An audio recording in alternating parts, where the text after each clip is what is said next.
Good morning, dear students. Welcome to online classes of An Academy. Myself, Rajesh Kumar Sen. Now we will start the next topic. Yesterday we discussed the properties of magnet substances, and that density is the last topic which we discussed yesterday. Now the next it is magnetic properties. Magnetic means चुंबकीय property यानी कि जो गुण होते हैं वो substances that can be divided into two groups. First, those which are attract to a magnet are called a magnetic substance. Example, nickel, cobalt. यानी कि दो कैटेगरीज में हम डिवाइड कर सकते हैं. पहला है जो अट्रैक्ट करते हैं, किसको? मैग्नेट के थ्रू अट्रैक्ट होते हैं, उनको मैग्नेटिक सब्सटेंसेस बोला जाता है. जैसे निकल है, कोबाल्ट है, आयरन है. Substances which are not attract to a magnet are called non-magnetic substance. जैसे वुड है, प्लास्टिक है, ग्लास है, ये नॉन मैग्नेटिक सब्सटेंसेज में जाते हैं. मैग्नेटिक प्रॉपर्टीज़, जो मैग्नेटिक जो प्रॉपर्टीज़ है of iron is used to making window catcher, door closer of almirahs and stickers. Liquid and gases are not attract to the magnets. जो iron की जो magnetic properties होती हैं उसका यूज़ हम करते हैं. विंडो कैचर्स जो होते हैं, आपके डोर क्लोजर्स जो होते हैं, जो डोर ऐसे अपने स्कूल में आपने देखे होंगे, जो डोर के पीछे मैग्नेट लगी हुई ताकि वो बार बार बंद ना हो या हवा से वो मूव ना करे. तो ये मेनली आपके डोर कैचर्स के थ्रू जो मैग्नेट होते हैं, ये मैग्नेटिक प्रॉपर्टी यहाँ पर यूज़ की जाती है. लिक्विड और गैसेस की अगर हम बात करते हैं तो उनमें ये प्रॉपर्टी नहीं पाई जाती है. नेक्स्ट एक एक्टिविटी आपको दे रखी है यहाँ पर. Take a small piece of bar magnet, bring it close to iron filing coins, tin box, rubber pieces and aluminium pieces. तो ये कुछ डिफरेंट आर्टिकल्स हैं हमारे पास में, वो रखे हुए हैं और एक बार मैग्नेट लेते हैं और बारी बारी से इनके पास में हम लेके जाते हैं. तो आप क्या देखेंगे? Iron filings and coins are attract to the magnet. Iron filings और कॉइन्स जो हैं वो आयरन मैग्नेट से अट्रैक्ट होते हैं, बाकी सारी चीज़ें मैग्नेट से अट्रैक्ट नहीं होते हैं. इसका मतलब आयरन फीलिंग्स और जो कॉइन्स हैं वो मैग्नेटिक सब्सटेंस से बने हुए हैं, जबकि बाकी जो चीज़ है नॉन मैग्नेटिक सब्सटेंसेज हैं. नेक्स्ट टॉपिक आता है विजिबिलिटी एंड टच. ये नेक्स्ट प्रॉपर्टी है हमारी सब्सटेंसेज की. नेक्स्ट प्रॉपर्टी के अकॉर्डिंग ये चीज़ में ये हमारी चीज़ आती है. अब इसमें क्या है ये देखते हैं. विजिबिलिटी का मतलब दिखाई देना और टच करना. You can easily touch a liquid or a solid, but you can neither see nor touch a gas. हम किसी भी लिक्विड है या सॉलिड है इसको आसानी से, जैसे ये मेरे पास में सॉलिड है, मैं आपको दिखाऊं.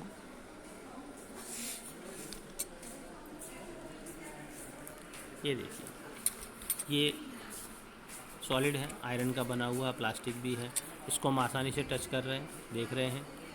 पेन है, ये भी सॉलिड है, आसानी से देख रहे हैं, टच कर रहे हैं. इस बॉटल के अंदर पानी फिल है तो हम आसानी से इसको भी टच कर सकते हैं, देख सकते हैं. लेकिन ये पंखा चल रहा है ऊपर, है ना. अब ये पंखा जो चल रहा है, फैन चल रहा है, इससे हवा आ रही है ना. हवा को हम केवल फील कर सकते हैं. हवा को हम क्या कर सकते हैं? केवल फील कर सकते, उसको टच नहीं कर सकते, ठीक है, देख नहीं सकते उसको. केवल और केवल हम क्या कर सकते हैं? फील कर सकते हैं कि हाँ भाई हवा चल रही है, इसको फीलिंग कर सकते हैं हम केवल कि हवा है. But there are a number of ways by which the presence of air can be felt. तो बहुत सारे तरीके हैं जिससे हम बता सकते हैं कि एयर है, गैस है. अब जैसे एक बैलून लिया, ये सब अलॉन्ग साइड में आपको दिया हुआ है, ठीक है, ये बैलून दिया हुआ है आपने, बैलून को हमने फिल किया, हवा इसमें भरी हमने। हवा भरने के बाद में हमको करना क्या है कि भाई एकदम से इसको छोड़ो, तो आप देखते हो कि बैलून जो है एकदम से अगर ऊपर की तरफ हम छोड़ते हैं तो ऊपर की तरफ एकदम से ऊपर की तरफ मूव करने लगता है। अगर पैरेलल में हम छोड़ते हैं तो साइडवेज में वो मूव करने लगता है इधर उधर। तो इससे क्या हो रहा है, तो इससे पता चलता है कि उस बैलून के अंदर क्या है, उसका साइज़ भी बढ़ गया, इसका मतलब उसमें एयर थी इसलिए उसका साइज़ बढ़ गया। और धीरे धीरे क्या हुआ, साइज़ बढ़ने के साथ साथ क्या हुआ कि भाई जैसे हम इसको छोड़ते हैं, फ्री करते हैं, तो एकदम से वो पीछे की तरफ बैकवर्ड डायरेक्शन में मूव करने लगता है। तो ये बताता है वो क्यों मूव कर रहा है, क्योंकि वो तेज़ी के साथ में उसमें से एयर पास हो रही है, बाहर निकल रही है, और वो एयर की वजह से जो है बैलून जो है वो मूव करने लगता है। तो इस तरीके से हम उसको फील कर सकते हैं, किसको, एयर को। So solid and liquid are different from gases in the terms of visibility and touch. तो इस तरीके से सॉलिड और लिक्विड जो है विजिबिलिटी के टर्म्स में डिफरेंट होते हैं। ठीक, नेक्स्ट जो टॉपिक हमारा आता है वो टॉपिक है हमारा ट्रांसपेरेंसी, पारदर्शिता जिसे हिंदी में कहा जाता है। Various object can be classified into 3 categories. अलग अलग ऑब्जेक्ट को हम 3 कैटेगरीज में डिवाइड करते हैं। सबसे पहली जो कैटेगरी आती है ट्रांसपेरेंट ऑब्जेक्ट। ट्रांसपेरेंट का मतलब पारदर्शक, क्या बोलते हैं उसको, हम बोलते हैं पारदर्शक। Objects through which we can see clearly are called the transparent object. यानी ऐसे ऑब्जेक्ट जिसके आर पार हम देख सकते हैं। ये क्या है, आप लोगों को सबने देखा हुआ है, स्पेक्टिकल्स हैं, इसमें ग्लास लगे हुए हैं, ठीक है। ग्लास लगे होने के बावजूद भी हमको सारी चीज़ें दिखाई देती। क्यों दिखाई देती? क्योंकि ये ग्लास कैसा है, ट्रांसपेरेंट है, इसलिए हमको सारी चीज़ें क्या होती हैं, विजिबल होती हैं, दिखाई देती हैं, ठीक है। उसके अलावा जो पॉलीथीन होती है आपकी पीवीसी, जो बिल्कुल जेलेटिन, आप लोग जेलेटिन चढ़ाते हैं नोटबुक्स पर, बुक्स पर वगैरह में चढ़ाते हैं, तो सारा कुछ दिखाई देता है ना, तो वो ट्रांसपेरेंट हो गया। सेकंड आपका जो आता है ओपेक ऑब्जेक्ट। ओपेक का मतलब हुआ अपारदर्शक, यानी कि जिसके आर पार हम देख नहीं सकते। Object through which we can not see at all are called the opaque object. Example पे जैसे मेटल शीट है, मडी वाटर है, देखिए जैसे ये मेरे पास है। अब आप लोगों को मेरा चेहरा दिखाई दे रहा है, तो आंसर मिलेगा नहीं। क्यों? क्योंकि ये आपका क्या है, ओपेक ऑब्जेक्ट हो गया। कैसा हो गया? ओपेक ऑब्जेक्ट हो गया, क्योंकि इसके आर पार कुछ भी दिखाई नहीं दे रहा है। जबकि ये ग्लास अगर हम लेंस के आगे, जैसे कैमरे का लेंस है मेरे मोबाइल का, इस पर मैंने ये ग्लास लगाया, उसके बावजूद भी ये मैंने ग्लास लगा दिया उसके ऊपर, उसके बावजूद भी क्या है, दिखाई दे रहा है, ठीक है। ये देखो, ये लगा रहा हूँ मैं, ये देखो, ये मैंने कैमरे के ऊपर लगाया, उसके बावजूद भी मेरा चेहरा क्लियर आपको दिखाई दे रहा है। क्यों दे रहा है? क्योंकि ये ट्रांसपेरेंट है। जबकि अगर जैसे ये मेरा बॉडी का थंब है, थंब को मैं इसके ऊपर लगा लूँ, कुछ दिखाई दे रहा है? कुछ दिखाई नहीं दे रहा, नहीं दे रहा है ना। क्यों? क्योंकि ये ओपेक ऑब्जेक्ट है। ये कैसा है? ओपेक ऑब्जेक्ट है, इसलिए हमको कुछ भी दिखाई नहीं देता है। उसके बाद में थर्ड आता है ट्रांसल्यूसेंट ऑब्जेक्ट, जिसको बोलते हैं अल्प पारदर्शक। अल्प माने थोड़ा।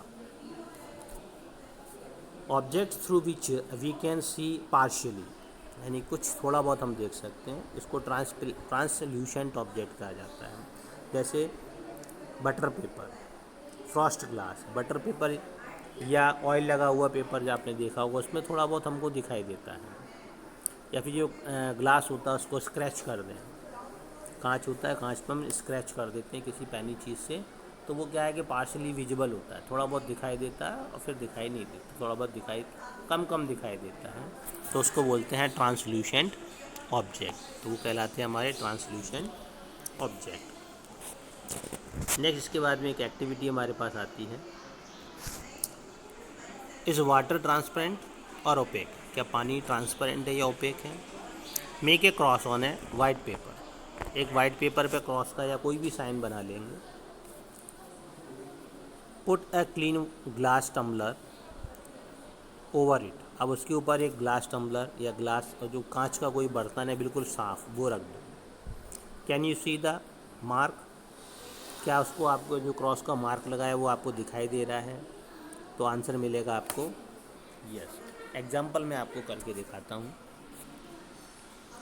ठीक है। ये वाटर बॉटल आप लोगों को दिखाई दे रही है ना, देख रहे हो ना वाटर बॉटल है। अभी इसके अंदर लिक्विड भरा हुआ है, लेकिन उसके बावजूद भी इसके अंदर पानी भरा हुआ है। अब ये पेन मैंने बैक साइड में रखा, तो देखो आपको पेन विजुअल हो रहा है, दिखाई दे रहा है ना, है। तो लिक्विड था इसके अंदर, पानी भरा हुआ है इसके अंदर, तो इसका मतलब वाटर कैसा हुआ? ट्रांसपेरेंट। क्यों? क्योंकि इसके आर पार हम देख सकते हैं। तो वाटर यहाँ पर हमको ये कंफर्म हो जाता है कि water is a transparent liquid. Water क्या होता है? ट्रांसपेरेंट लिक्विड होता है। क्लीन वाटर की बात कर रहे हैं हम। मडी वाटर के साथ में ऐसा नहीं होता है, क्योंकि इसके अंदर मड यानी मिट्टी होने की वजह से वो क्लियर दिखाई नहीं देता है। नेक्स्ट जो टॉपिक हमारा है वो है शेप। शेप माने आकार। Shape is also a characteristics properties of matter by which we can differentiate solid, liquid and gaseous state of matter. तो शेप भी क्या होता है? एक इम्पॉर्टेंट प्रॉपर्टी होती है सब्सटेंसेस की, क्योंकि इसके थ्रू हम आसानी से उनमें डिफ्रेंशिएशन कर सकते हैं। Solid have a definite shape. Solid की अगर बात करते हैं, जैसे ये पेन है मेरे पास, डेफिनेट शेप होता है, बार बार चेंज नहीं होता है। ये मेरे पास है, ठीक है, इसका भी शेप क्या है? डेफिनेट है, चेंज होता है नहीं होता है। ये वाटर बॉटल है मेरे पास में, तो उसका शेप सेम है, ठीक है ना।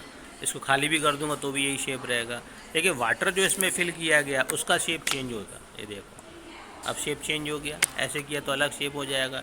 इसको दूसरे बर्तन में अगर ले लूँगा तो उसका शेप हो जाएगा। और एयर का कोई भी शेप नहीं होता है। तो सॉलिड जो होता है उसका शेप जो होता है वो फिक्स्ड होता है। लिक्विड का शेप जो होता है वो चेंजेबल होता है, वो अकॉर्डिंग टू द वेसल्स, जिस वेसल में हम उसको कैप्ट करते हैं उसके अकॉर्डिंग हो जाता है।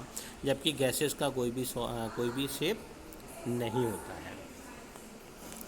नेक्स्ट जो टॉपिक आपका आता है, इट इज़ हार्डनेस यानी कठोरता। Materials can be classified on the basis of